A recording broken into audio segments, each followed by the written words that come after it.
Bom dia, meus amigos. Vamos falar hoje da ação popular movida, cujo objetivo era impedir a posse da nova ministra do Trabalho, Cristiane Brasil, e foi deferida uma liminar nesse sentido.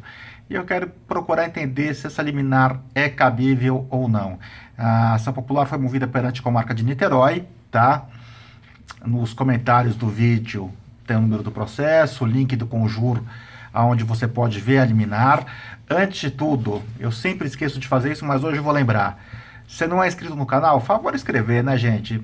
Não caia a mãozinha, você pegar, apertar o inscrever aqui embaixo no canto inferior direito, dá um like, dá um dislike no vídeo se não tiver gostado também.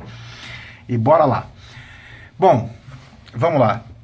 Primeiro eu vou falar da ação popular. A Lei 4717 de 65 diz no artigo 1º que o objeto da ação popular, que pode ser movida por qualquer cidadão, é uma questão bem interessante, que o objeto da ação popular é, na verdade, a proteção do patrimônio do Estado. A proteção do patrimônio do Estado, do Distrito Federal, dos Estados, do município ou da União, tá? Não é para apurar se a moralidade administrativa é correta ou se, no caso não chegou nem, a gente não está nem falando de moralidade administrativa, tá? A gente está falando do caso de uma coisa mais delicada ainda. Particularmente, eu acho que é inconveniente, por parte da Presidência da República, a nomeação da filha do Roberto Jefferson, apesar que a gente vive num país onde os filhos não podem pagar pelos erros dos pais, a gente não está na Coreia do Norte, e também é inconveniente, se ela tem problemas com a justiça do trabalho, não, talvez seja algo para se pensar. Mas isso é uma opção política da Presidência da República, não é o Judiciário que vai determinar o Presidente da República quem ele deve, quem ele não deve nomear. Tá? Então daí o magistrado ele pega, vamos ler o despacho no qual ele concede a tutela de urgência. O que ele fala aqui? Tem a parte do relatório e tal, e daí ele decide, né? Preliminarmente, ele está falando da legitimidade ativa dos autores, e daí ele fala sobre a possibilidade de concessão de liminar. No final ele fala, no caso concreto, conceder liminar sem ouvir os réus encontra-se justificado diante da gravidade dos fatos sob análise. Em exame ainda perfunctório, esse magistrado vislumbra flagrante, ele falou isso, tá?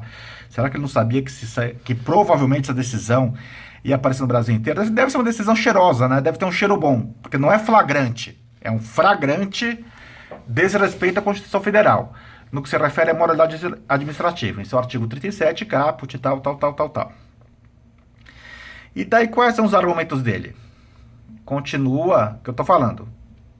Eu estou colocando um link, tá, para o site do consultor jurídico, onde aparece essa matéria, e tem no final da matéria do consultor jurídico, da UOL, tem o link para o despacho, tá? Então tem que ler o despacho todo. Mas ele cita que ela teve contra ela 2 ações trabalhistas. Encerrado com trânsito em julgado uma delas, tá? Da decisão condenatória, quer dizer, presumivelmente ela pagou a decisão, e a outra encerrada com acordo.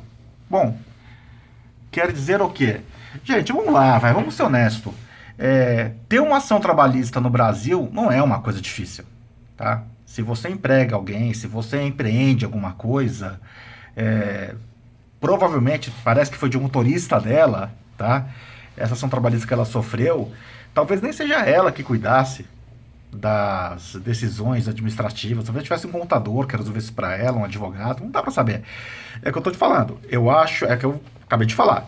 Eu acho inapropriado a Presidência da República ter nomeado a filha da Roberto Jefferson, vamos lá, mais longe ainda, cujo suplente é o irmão do Antony Garotinho, para ser ministro do Trabalho. Todavia, se o magistrado quisesse conceder liminar, ele podia ir um pouco mais longe, tá? Essa argumentação é fragilíssima, a meu ver, e não vai ser sustentada, provavelmente a União vai recorrer e vai ganhar. Mas ele poderia falar da lei da ficha limpa, que a nomeação dela como ministro do Trabalho enseja que tome posse, seria uma construção intelectual mais ou menos elaborada, mas seria melhor que esse despacho aqui, infelizmente, As pessoas leem muito pouco no Brasil, porque é lamentável quando tiver que um juiz decide algo dessa forma. Ele poderia ter argumentado, por exemplo, a lei da ficha limpa, que no fundo, essa nomeação dela como ministra dá ensejo a que alguém condenado pelo crime de exploração sexual de menor de idade, no caso, o irmão do ex-governador Antony Garotinho, alguma coisa Naim, Roberto Naim, Marcelo Naim, agora me fugiu o nome dele, tome posse como deputado, tá? E daí ele até deu uma declaração que ele vai provar a inocência dele, mas não importa. Porque a lei da ficha limpa fala em condenação por órgão, por órgão colegiado. Ainda que ele seja inocente, ainda que eventualmente o STF, o STJ, alguma instância superior venha absolvê-lo, a lei da ficha limpa fala condenação por órgão colegiado. O que eu tô falando, não é uma coisa bem clara da lei da ficha limpa. Se você interpretar a lei complementar 135 com a lei complementar 64, o link delas também está na descrição, tá? Do vídeo. Seria até viável. Seria até viável. Agora, isso daqui, olha, gente, eu acabei de ler hoje uma postagem de um colega meu magistrado que ele fala que colega magistrado federal, que ele fala que é lamentável que esse tipo de decisão aconteça e que hoje tem muito magistrado julgando, principalmente na área federal, para ganhar 15 minutos de mídia, para ganhar 15 minutos de fama, tá? É triste a gente ver a justiça sendo usada para algo tão político, no mau sentido da palavra política, tá? A palavra política não é uma coisa pejorativa, a política é uma arte, é necessária, é uma ciência, mas esse tipo de decisão é a má forma de fazer política. É aquela política da época de Getúlio Vargas, aos amigos tudo, aos inimigos a lei, sabe?